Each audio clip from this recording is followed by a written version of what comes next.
देखिए ना, शॉर्ट में लिखना है तो बार बार रिवीजन कीजिए ना, माइंड में बन जाता है हेडिंग्स, और फिर शॉर्ट में लिखिए। जैसे सर बीपीएस से निकालने वाले कितने घंटे पढ़ते हैं, तो वो कई बार स्टूडेंट्स कमेंट्स करते हैं। इसमें डीआई पार्ट है जी, तो डीवाई में बेस्ट यही है कि आप पीवाई क्यों कीजिए उसको बार बार मतलब 5 बार 6 बार 2 बार। मेंस के लिए टेस्ट सीरीज एकदम मस्ट है जी, आपको लिखना ही लिखना है स्पीड बढ़ाने के लिए, यहाँ नहीं चलेगा।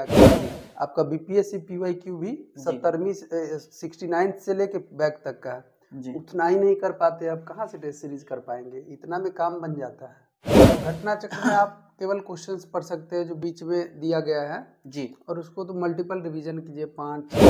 हेलो दोस्तों, नमस्कार, स्वागत है आप सभी का एक और नए वीडियो में। दोस्तों आज के हमारे गेस्ट हैं अंकेश कुमार सर, और सर का सिलेक्शन इस बार 69 बीपीएससी में आरओ रेवेन्यू ऑफिसर के पोस्ट पर 50 रैंक के साथ 50वीं रैंक के साथ सिलेक्शन हुआ है। सो दोस्तों बने रहिए हमारे साथ। आज हम सर से सारी चीजें प्री और मेंस एक एक करके सभी बातों को हम जानेंगे कि कैसे अपनी तैयारी को आप लोग एक नई उड़ान दे सकते हैं। तो सर हमारे तरफ से और जो प्यारे छात्र वीडियो देख रहे हैं उनके तरफ से भी हमारे चैनल पे एक बार फिर से आपको ढेर सारी शुभकामनाएं, बहुत बहुत बधाई हो सिलेक्शन के लिए सर। धन्यवाद सर फाइनली सिलेक्शन हो गया, अब कैसा फील हो रहा है, महसूस हो रहा है सर? बढ़िया लग रहा है, पिछले बार से रैंक इम्प्रूव किया है मैंने, लगभग 101 रैंक इम्प्रूवमेंट किया है जी। उससे पहले सर आपने 68 में भी बीपीएससी में आप क्वालिफाई किए थे। हाँ कैसा है सर? सबको अच्छा ही लग रहा है, और पिछले बार से इस बार कॉल कम है क्योंकि दूसरी बार सिलेक्शन हुआ है। जी जी, ठीक है, अच्छा लग रहा है।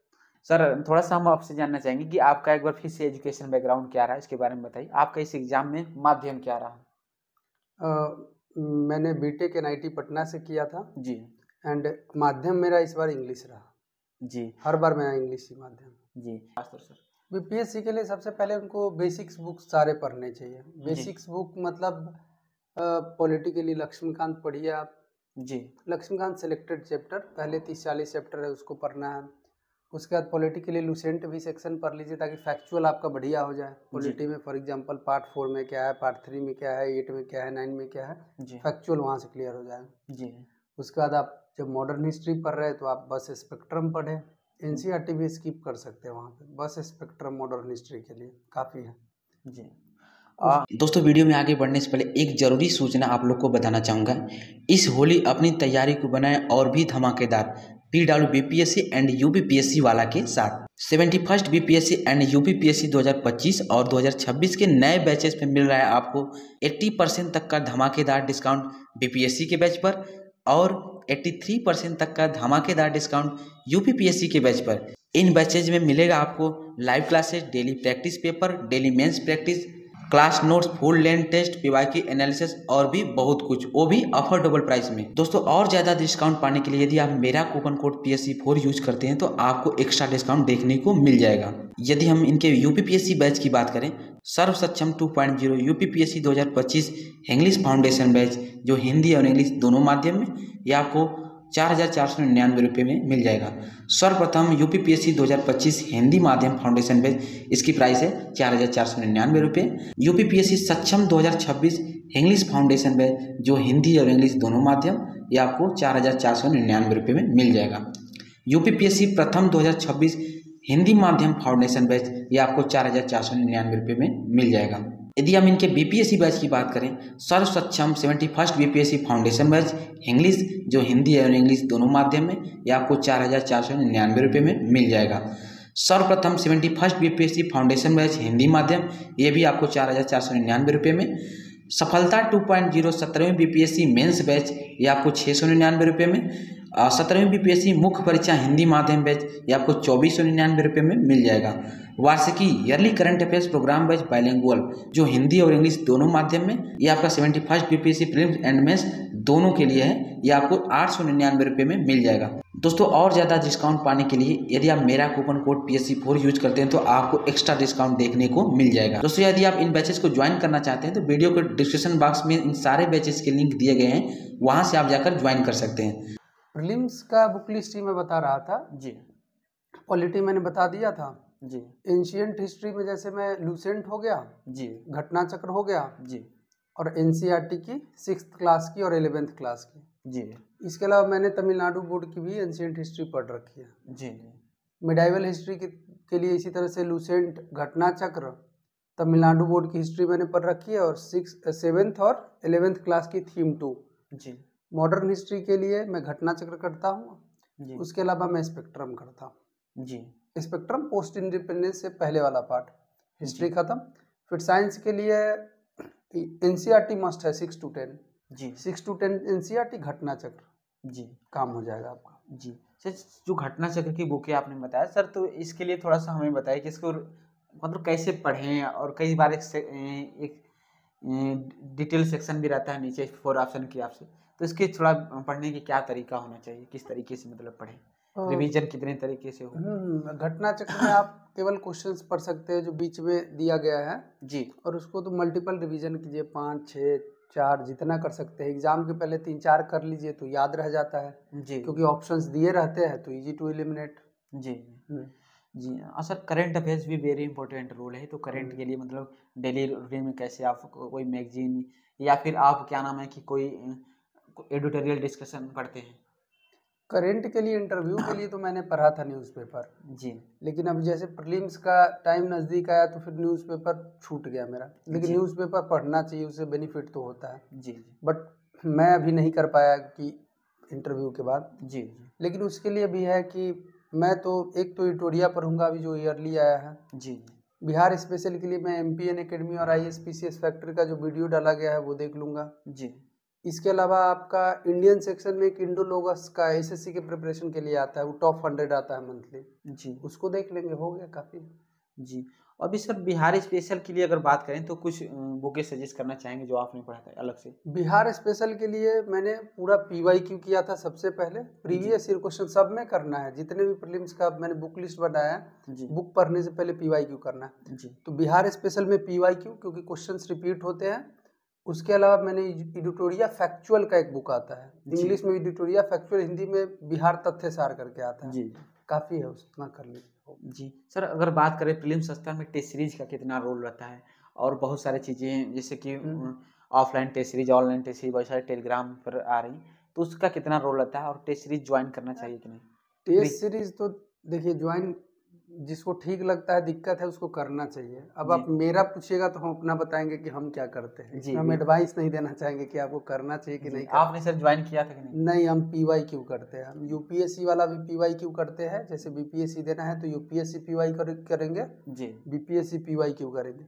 अब वही 1995 से शुरू हो रहा है यूपीएससी वाला पीवाईक्यू, 2024 में खत्म हो रहा है। जी। आपका बीपीएससी पीवाईक्यू भी 70वीं 69th से लेके बैक तक का है। जी। उतना ही नहीं कर पाते, आप कहाँ से टेस्ट सीरीज कर पाएंगे, इतना में काम बन जाता है। जी।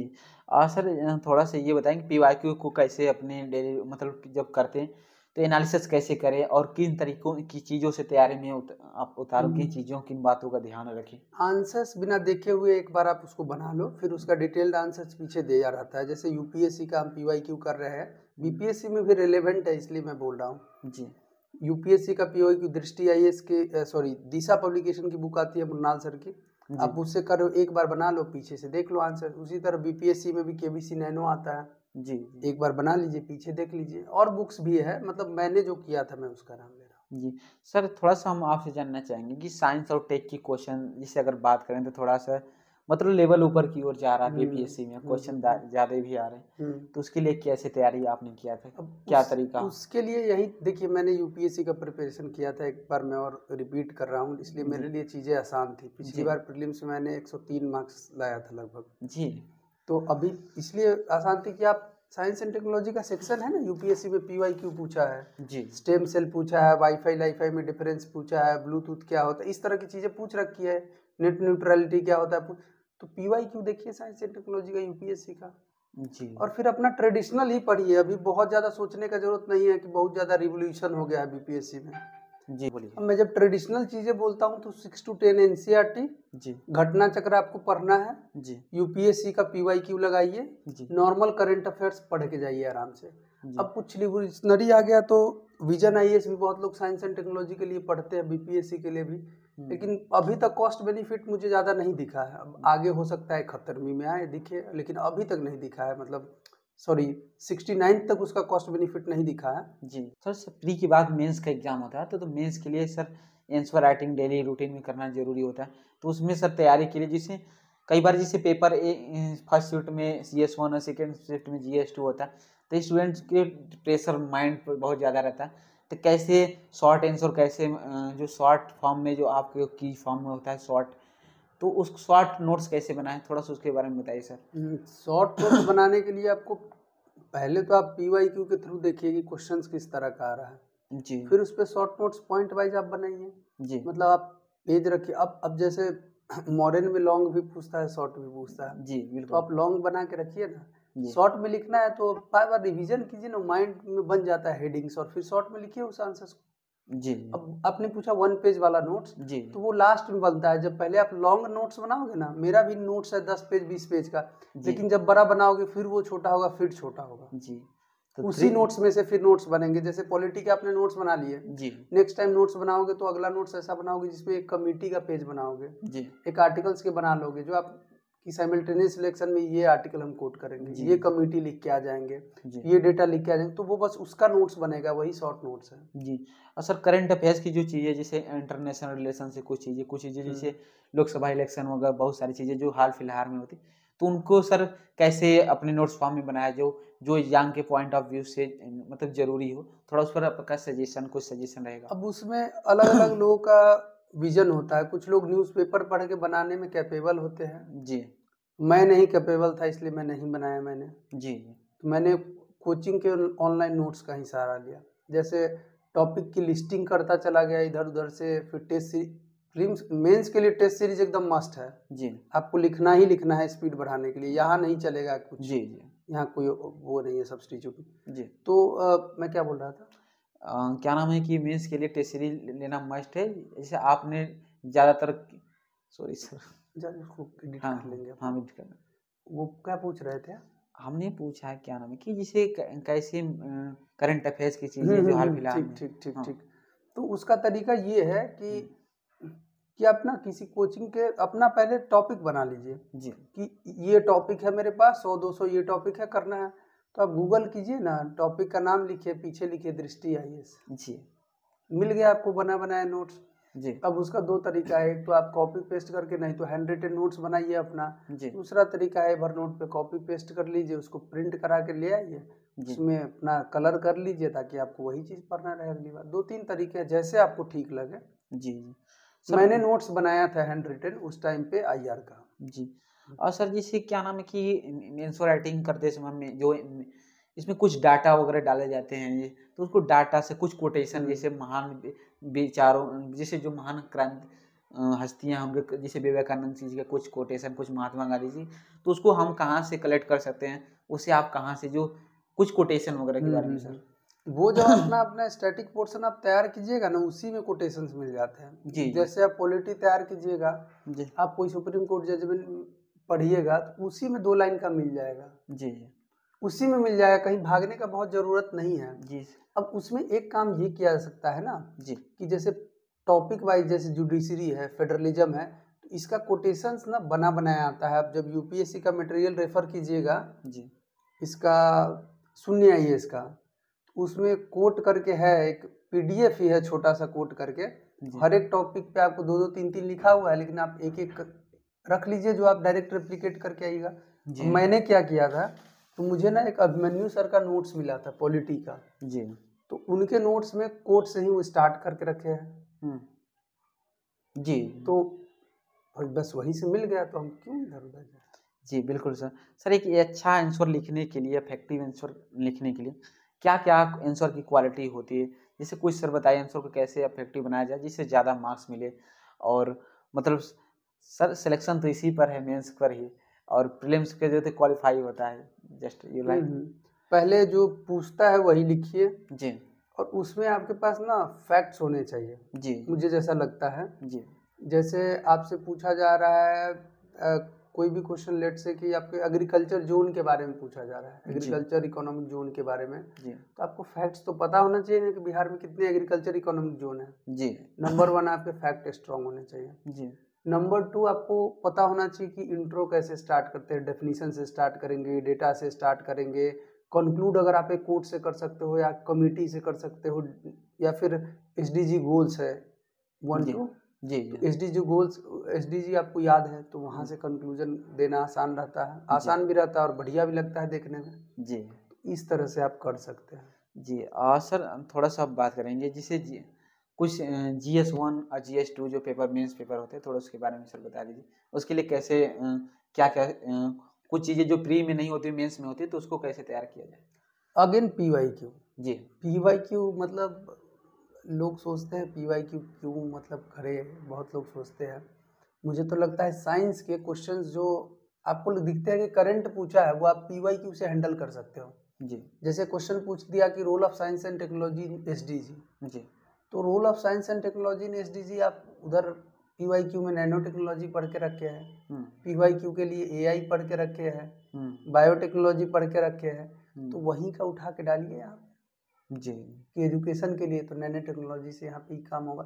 लेकिन स्पेसिफिक उसमें याद रखना है, जैसे हेल्थ आप डालेंगे तो उसमें स्पेसिफिक की नैनोमेसिकल से ये होता है जी। है ना, नैनो स्पॉन्ज से जो है ना ब्लड वगैरह ऑब्जर्व कर सकते, एकदम स्पेसिफिक आप लिख पाएंगे। तो PYQ कीजिए और उसी को मतलब वहाँ का यहाँ लिखिए जी। काम ऐसे ही बनेगा बिल्कुल। ये मतलब GS2 का एक सेक्शन था साइंस, अब GS1 का पूछे थे तो GS1 में हिस्ट्री आता है, पहले हिस्ट्री आता है GS1 में जी। तो आपको पूरा PYQ इसमें करना है। बार बार मैं बोल रहा हूँ PYQ जी। एक दो क्वेश्चन नया आता है हैंडल कीजिए ना उसको जी। और अभी तो आप प्रिपरेशन कीजिएगा तो नए क्वेश्चंस आप कर लीजिएगा। जैसे इस बार गवर्नमेंट ऑफ इंडिया 9035 है जी। तो अभी क्या है जो सीरियस स्टूडेंट है अपना नोट्स इस सब पे भी बना के रखते हैं कुछ नए टॉपिक्स पे जी। अब पूछ दिया तो भाई पहले से आप प्रिपेयर रहिएगा तब ना। जी बिल्कुल सर। और करंट मैं बता दिया था इसी सेक्शन और एक में DI पार्ट है जी। तो DY में बेस्ट यही है कि आप PYQ कीजिए उसको बार बार मतलब 5 बार 6 बार 2 बार जितना कर सके कर लीजिए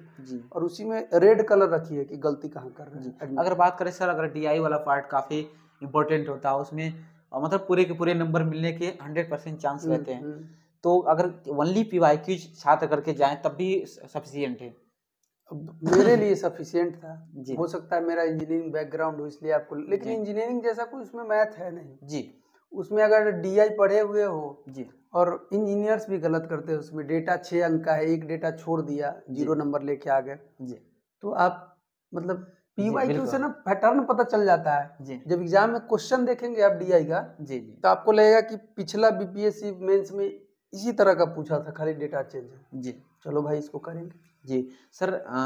कहीं ना कहीं जैसे 300 मार्क्स के क्वेश्चन 300 मार्क्स का GS1 GS2 300 और 300 मार्क्स का जो है एसे राइटिंग होता है तो कहीं ना कहीं 1/3 इसका भी मतलब रोल है मेंस एग्जाम में। तो एसे के लिए सर कैसे प्रिपेयर किया जाए, थोड़ा इसके ऊपर भी सजेशन करना चाहेंगे। एसे के लिए सबसे पहले आपको अपना नोट्स प्रिपेयर करना पड़ेगा। नोट्स कैसे प्रिपेयर करें तो मैंने सुनने है इसकी एक बुक आती है एसे राइटिंग की, बहुत मोटी है इतना मोटा है मतलब 400-500 पेज होगा जी। तो उसको कंडेंस करके आप 28-30 पेज में लाइए जी।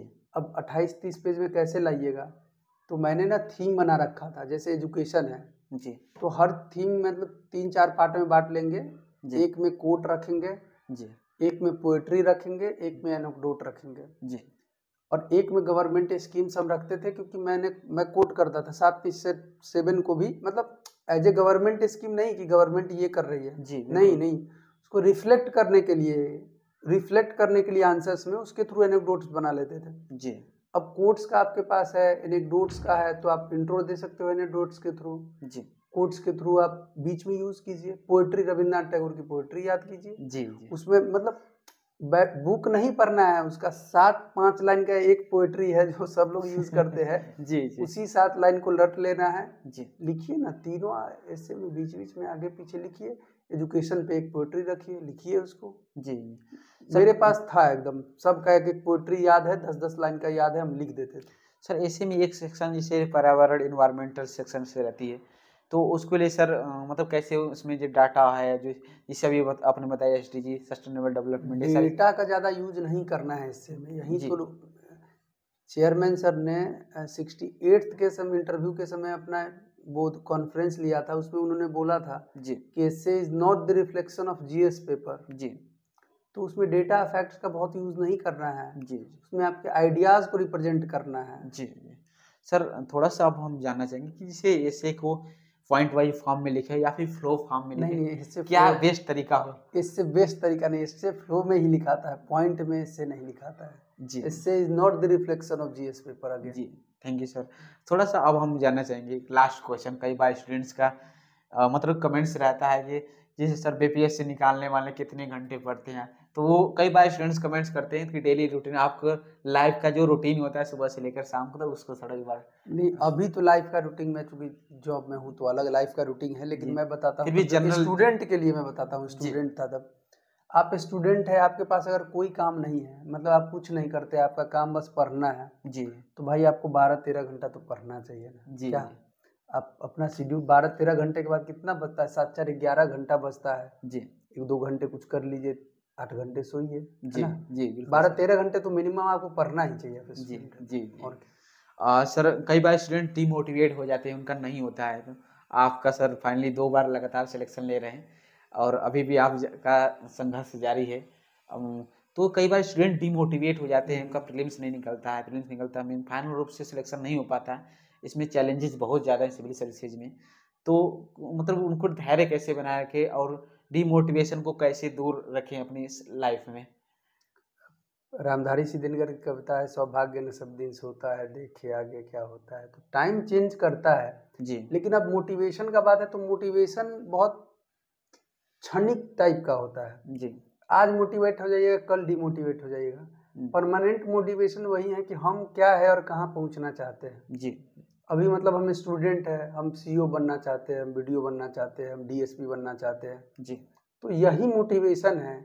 और कुछ यूट्यूब के वीडियोस देख के, मतलब आप यूट्यूब का कोई मोटिवेशनल स्पीच सुन लिया, आप मोटिवेट कितना दिन रहेंगे आप? एक दिन रहेंगे। बिल्कुल sir. Self motivation is always inner जी जी, it could not be from outside somewhere जी। बिल्कुल सर, आपने अपना कीमती समय दिया है और इस टाइम एक बार मैं फिर से क्या नाम है कि ढेर सारी शुभकामनाएं सर, आपका बहुत बहुत आभार व्यक्त करना चाहता हूँ और हमारे स्टूडेंट्स के लिए आपने इतना कीमती समय दिया सजेशन करने के लिए, उनके मार्गदर्शन करने के लिए, आपको भविष्य की ढेर सारी शुभकामनाएं। सर आपका बहुत बहुत धन्यवाद मेरा इंटरव्यू लेने